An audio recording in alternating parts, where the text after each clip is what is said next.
Mali lang ma'am, binibidyoan ko lang para matulungan ng leksyon.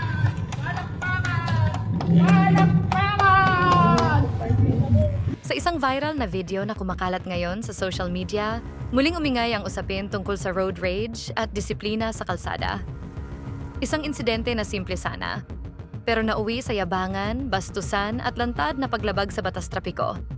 Ang tanong ng marami, sino ba talaga ang mali at ano ang kapalit ng ganitong asal sa kalsada?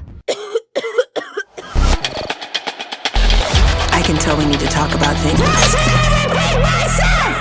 The cold truth. Makikita sa video ang isang tricycle driver na nag-counterflow o dumadaan sa maling linya ng kalsada. Kinukuhanan ito ng video ng isang driver ng kotse na kasalubong niya sa daan. Sa halip na umurong o itama ang kanyang pagmamaneho, mas pinili ng tricycle driver na manindigan sa maling posisyon. Habang patuloy ang pagre-record, kitang-kita ang pagiging walang pakialam ng tricycle driver. Nag-post pa ito sa camera, tila ipinagmamalaki ang kanyang ginagawa.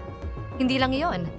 Nag-dirty finger pa ito sa driver ng kotse at mayabang na nagsabing, "Palakpakan!" Na para bang siya pa ang tama sa sitwasyon. Sa video, malinaw na ang kotse na lamang ang umiwas upang maiwasan ang mas malalang aksidente. Isang eksenang nakakapang-init ng ulo para sa maraming netizens. Dahil sa halip na magpakumbaba, mas pinili ng tricycle driver ang manghamak at mangasar. Marami ang nagsasabi, kaya nagkakaroon ng aksidente dahil sa ganitong pag-uugali. Ang iba naman ay nananawagan ng agarang aksyon mula sa mga awtoridad. Hindi raw ito simpleng yabang. Ito ay banta sa kaligtasan ng lahat sa kalsada. Ayon sa umiiral na mga patakaran sa Pilipinas, ang ginawa ng tricycle driver ay maaaring pumasok sa ilang paglabag. Una, illegal counterflowing. Isang malinaw na traffic violation na maaaring patawan ng multa, seminar sa road safety, at sa ilang kaso, impounding ng sasakyan. Ikalawa, reckless driving. Dahil sa sinadyang pagharang sa daan at paglalagay sa peligro ng ibang motorista, maaari itong magresulta sa mas mabigat na parusa, kabilang ang suspension o pagkansela ng lisensya. Ikatlo, ang bastos na kilos at obscenity, tulad ng pagdi-dirty finger at pananakot sa daan, ay maaaring ituring na unjust vexation o conduct unbecoming of a driver, lalo na kung may video at testigo.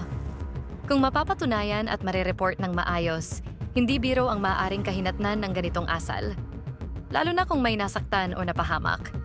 Samantala, nag-issue na ng show cause order ang LTO sa driver na pinapayuhang magpunta sa LTO at magpasa ng written explanation.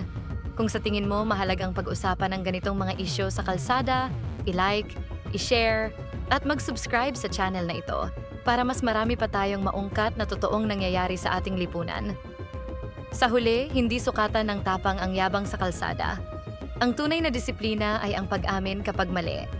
At ang tunay na respeto ay ang pag-iingat sa buhay ng kapwa. Dahil sa isang iglap ng kayabangan, pwedeng mauwi sa trahedya ang isang simpleng biyahe. Sa kalsada, lahat tayo may Mali lang ma'am, responsibilidad. binibidyoan ko lang para Hindi lang sa matulungan ng sarili, leksyon. kundi sa bawat taong kasabay nating bumiyahe.